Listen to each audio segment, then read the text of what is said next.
Hi guys, and welcome back to my channel. Today's video, as you can tell by the title, is my Contemporary-A-Thon Wrap-Up. And I'm really excited to talk to you guys about this. But first, I want to go over a couple things. I'm going to do mini reviews for each of these books, and I'm going to try and keep this video short. I did 3 of them. I only read 2 books completely during the Contemporary-A-Thon. The third one I did not finish until about 2:30 today. Or 2:30 Monday. It's Monday as I'm filming, but this won't be uploaded until Tuesday.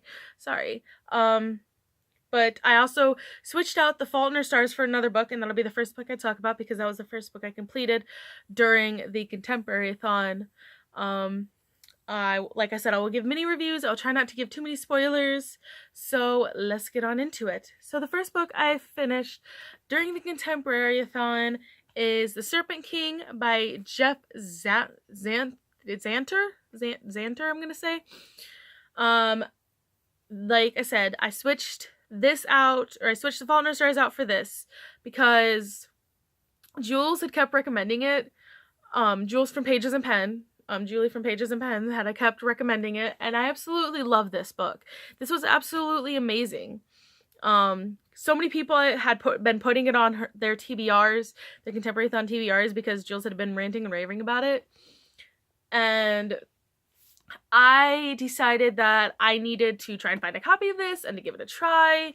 So I went and got this copy. This was not like kind of the copy I was hoping for. I was trying to find like the hardcover copy, but through reading this, I fell in love with this copy, and I would like to go through again at some point and read it and like annotate it, like mark some of the things that were interesting to me, because I made so many notes during this and I'm really angry that I didn't annotate it. Like, I would have so many sticky tabs out of this. But this book, The Serpent King, is about Dillard Early Jr. And when we start this book, his father is in prison, and his father was a pastor, but his father is in prison for child pornography being found on his computer. That's what he's in prison for, but there was also some very mixed things with him. He was a different pastor. He did things differently. But this book also takes place in a small town in the Bible Belt. Normally, I don't gravitate towards books like that because I'm not a Christian, a Catholic. I believe in a higher power, but I don't believe that there's necessarily one God. But we're not going to get into that. That is not what this video is about. But so yeah, I don't normally pick up books like this, but I'm so happy that I did, because this is one of my favorite. This is probably going to be my favorite read of the year. If not my favorite, then definitely one of them, and it became one of my all-time favorite books ever. This was just absolutely amazing. The book is Dill going from like him just being so sheltered in this town, doing everything his mom says, even though he doesn't want to. His friend Lydia trying to pull him out of doing, like, she wants him to go to college. He doesn't think he can. He thinks he's got to stay in the small town and help his parents out of debt, because his parents kept saying it's our debt, Dillard. You have to help us with our debt. It's the family's debt, when it's really obviously the mom and the dad's debt, because Dillard obviously wasn't spending all this money. He didn't go by a church like his dad did and everything. So but yes, Dill has these 2 friends, Lydia and Travis. Lydia is a fashion blogger who is she just wants to get out of this small town, which is called Forestville. She just wants to get out of this small town, and she wants to go to New York, and she wants to be huge. She wants to be a fashion blogger. She wants to be a journalist. She is one of the more richer people in the smaller town.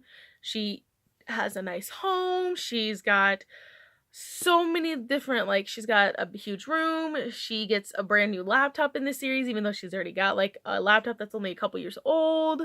She's just, yeah, her family is one of the more wealthier ones in this town. And then Dill's other friend, Travis, is just this adorable little geek who comes from a bad family. He's the little geek. He's a little, like, he looks like he could be a linebacker, and he doesn't. He just wants to read, and he wants to escape to these fantasy worlds.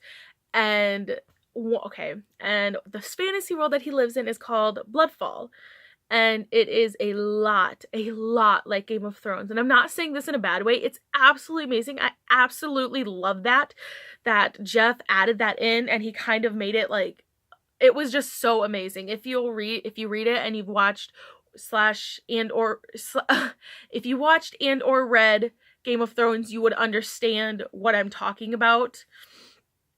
And it was just absolutely amazing. But yeah, you need to go read this if you have not. I highly suggest it, just as Jules has been doing it, just as probably like everybody else who's read it has been doing it. I bet there's probably people out there who didn't like it, but I was not one of them. I loved it. So I rambled on about this book for long enough. Let's move on to the next book I read during the Contemporary-A-Thon, which is Burned by Ellen Hopkins. And I need to say what the challenges the books filled. So The Serpent King read a diverse contemporary, as well as so did Burned. Read a contemporary with your initials on the cover, T, R, and H. And read a contemporary by a new to you author. I'd never read anything by Jeff. And read a 5-star prediction contemporary. And because Julie had been ranting and raving about it, I predicted this would be 5 stars, because she just like, she could not, and I'm not saying this in a bad way, but she could not shut up about it. And I love when other booktubers cannot shut up about a book. They just keep talking about it, because it just like makes me want to read it so much more. And I'm so happy I finally picked this up. But yeah, you need to read this. So the next book I have here is, like I said, Burned by Ellen Hopkins. This filled the read a contemporary that is dark, taboo, or spooky, read a diverse contemporary, and read a contemporary in a non-traditional format, because if you've read any of Ellen's books, you know that she writes them kind of like in a verse sort of way. But this book was absolutely amazing, just like the first time I read it. I'm in love with it all over again. I wish there was more to the story, but obviously, there kind of is. There's the sequel, Smoke, which I'll get to in a minute. But I wish there was more than just the 2 books, because I just love our main character, Peyton. And if you can see this little tab here, I marked something that I wanted to share with you guys that I really just loved how this was said. It is said by Peyton's aunt. Peyton is our main character in the story, and her aunt tells her, "Real love finds you once if you're lucky. Some people never find love at all. Count yourself blessed if it ever happens your way." And that just speaks to me. I do believe that we only find one very true love. We can love many. Like, I believe that we can love so many people, but there is always our one true forever love that no matter what happens, we will always love them. There's no getting around it. But I highly believe that. And this book is absolutely amazing. Like I said, it was the first time I read it, and it was even better probably this second time around. So, I want to move on to talking about the second one, even though I didn't finish it during the Contemporary-A-Thon. And that is Smoke. I did not finish this until about 2:30 in the afternoon on Monday. So that kind of sucks, because Contemporary-A-Thon ended on Sunday. So I didn't finish it. I read half of it before Sunday, the 12 a.m. Sunday night, but I didn't get it finished, so it doesn't count. So this would have been the Read a Contemporary with orange on the cover. And if you watched my TBR, you would see I showed a picture that the dust jacket for it does have orange on the cover, because it's like fire, so there was orange on it. But this book was absolutely amazing. I'd read Burn before, but I'd never read Smoke. And I don't understand why I never did, because I know I loved Peyton's story. Why did I never read Smoke? And that just didn't comprehend with me. I don't know why I didn't. But I'm so happy I did. This was absolutely amazing. It was not a necessary sequel. Burned ended off with good, but there were so many of the readers that wanted so much more of Peyton's story. We wanted Peyton to get more closure than she did in the first book for everything that happened, and Ellen did not disappoint. Did not.